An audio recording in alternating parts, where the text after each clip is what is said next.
اللهم لبيك لبيك لا شريك لك لبيك إن الحمد والنعمة لك والملك لا شريك لك لبيك اللهم لبيك.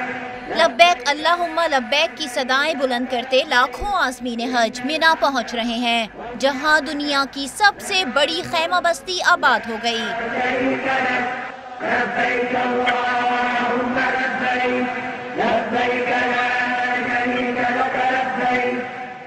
اللہ کے مہمان آج رات مینا میں قیام کریں گے۔ تمام نمازیں خیموں میں با جماعت ادا کی جائیں گی۔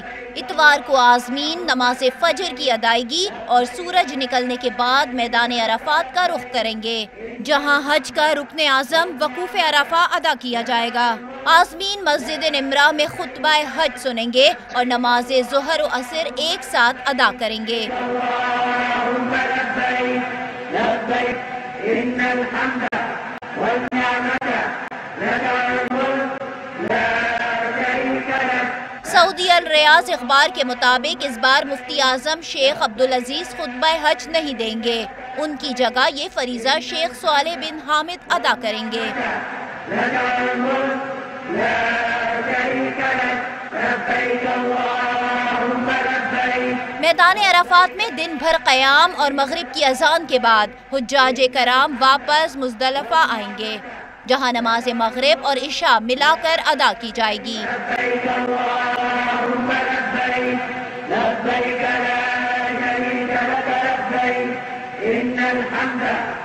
رات بھر مزدلفہ میں کھلے آسمان تلے قیام کے بعد حجاج کرام 10 ذی الحج کو فجر کی نماز کے بعد مینا روانہ ہوں گے، جہاں شیطان کو کنکریاں مارنے، قربانی کرنے اور سر منڈوانے کے بعد واپس مکہ مکرمہ روانگی ہوگی۔